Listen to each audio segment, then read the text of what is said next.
So I just watched the video that is going to be following this introduction. And it's just interesting.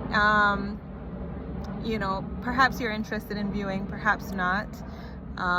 It really is just kind of a peek into my mind and how it works and unfolds, because as I was watching it, like the way that just kind of like that's just, it's like my mind on the external. And maybe that's kind of like how I generally talk in my videos too, I don't know, but just something about when I was watching it back, it was just interesting observing myself in that process. You know, and I haven't really been watching back too many of my videos, so it could also just be that, you know, this was the one that I chose to look back at, and that's just something that is maybe customary. But yeah, it was interesting. It was very interesting watching it. Perhaps it will be interesting for you, perhaps not. Yeah, it's like one of those things that it's either for you or it's not. You know, you're either gonna get it or not, you know. But yeah, I'm not for everyone, and that is okay. All right, enjoy or not. Greetings, salutations. So yeah, this is the part 2 to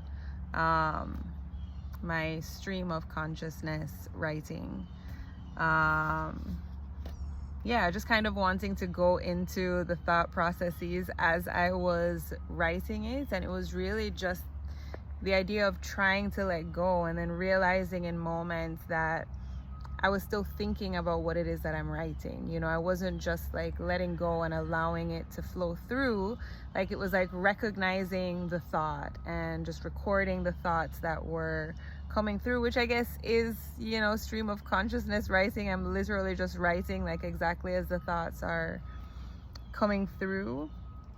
But then when it was, what are we holding on to? What thoughts, beliefs, patterns? And, you know, those were things that I was already thinking, you know, like once I got into what are we holding on to, like I immediately went back to a thought that had been had before, you know, and the idea of things that we talk about that we might hold on to, you know, different thoughts, patterns, beliefs, you know, what are those things that we feel tied to. But then also the word shapes came out, and I just said it because the word came into my mind, even though I didn't really know like how it fit, you know, even on you know, thinking more deeply and how you could fit it into context. And, you know, yeah, of course it can fit there, but it felt misfit in my mind in that moment. Like it didn't like match with those words because it wasn't something that I was pulling from. It was just kind of something that popped up, right?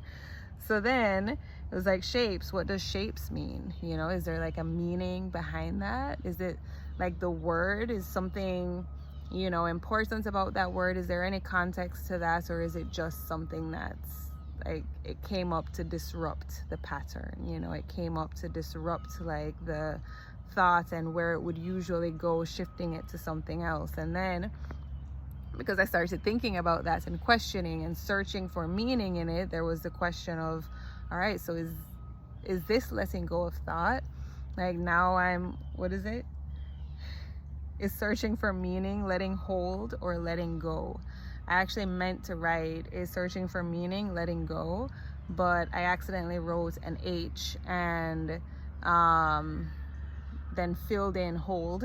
But I did think about it, like think what to write.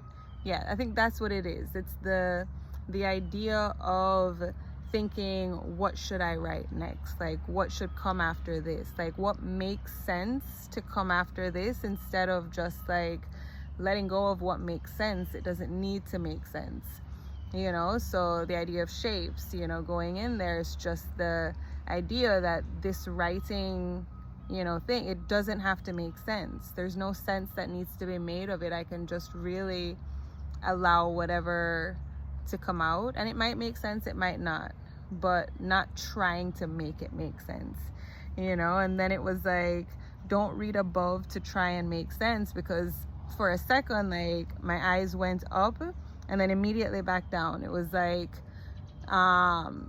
don't read it, you know, because sometimes just generally in my writing, like as I'm writing, I will go up and I'll look and see what I wrote, and then kind of think what makes sense to come after this, right?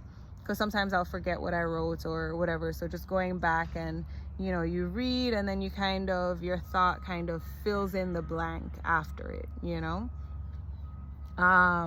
So I was about to do that, caught myself, and it was just, don't read above to try and make sense. Just keep moving forward, review at the end. Like, I'm writing it down, it's gonna be here. Like, I can always look it over after, you know. And if, for instance, it was something that maybe I did want to adjust in some way, I could always, you know, create another thing to do just that. But I don't need to do it now in this moment. I can just continue with, you know, this flow, you know.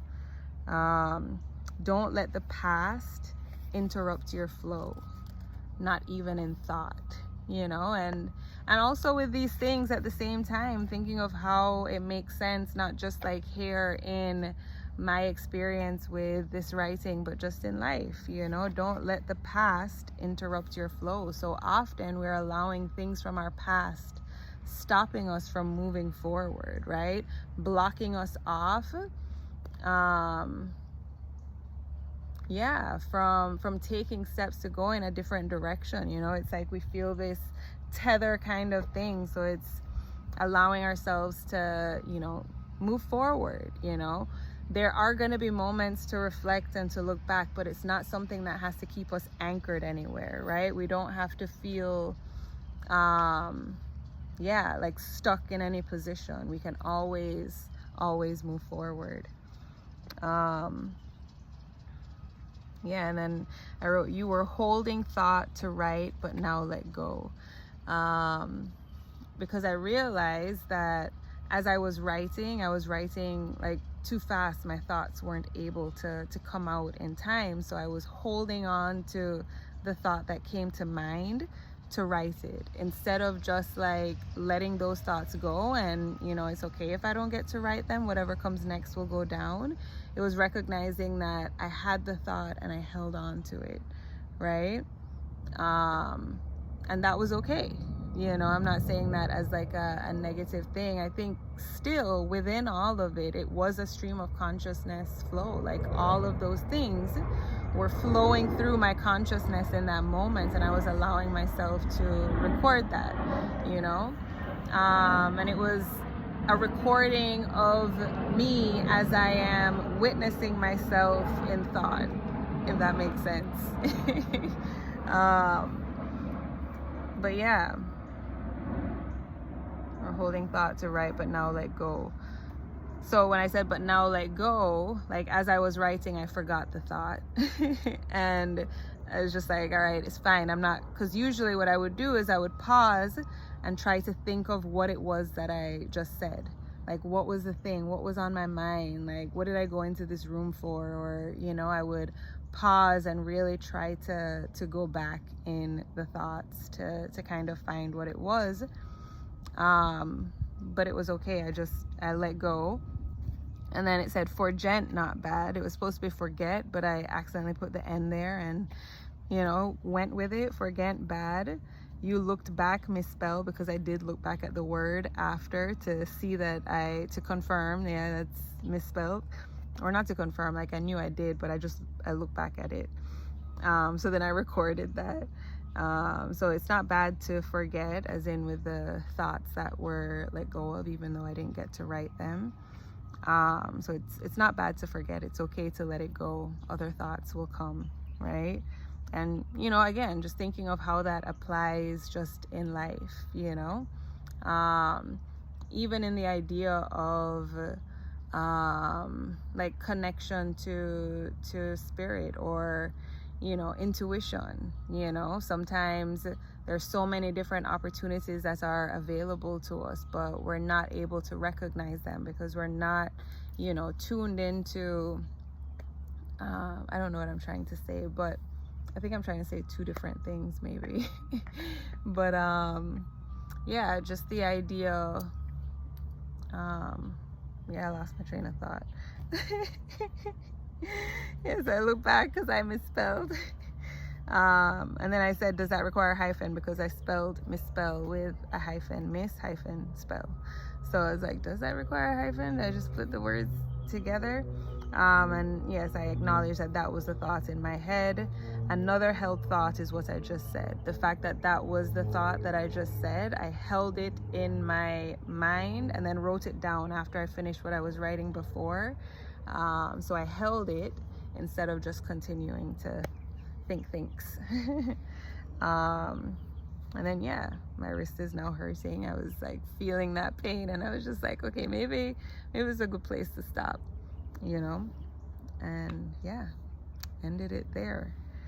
But yeah, it was just an interesting exercise, you know. And I feel like some of it is reflective, you know, of life as well, you know, for me, definitely, you know, and recognizing, you know, in the ways that, you know, there's a call for surrender, you know, and there is a call to let go, you know, and allowing myself to recognize all the things or the ways that I might be holding on, and, you know, allowing for that release, you know.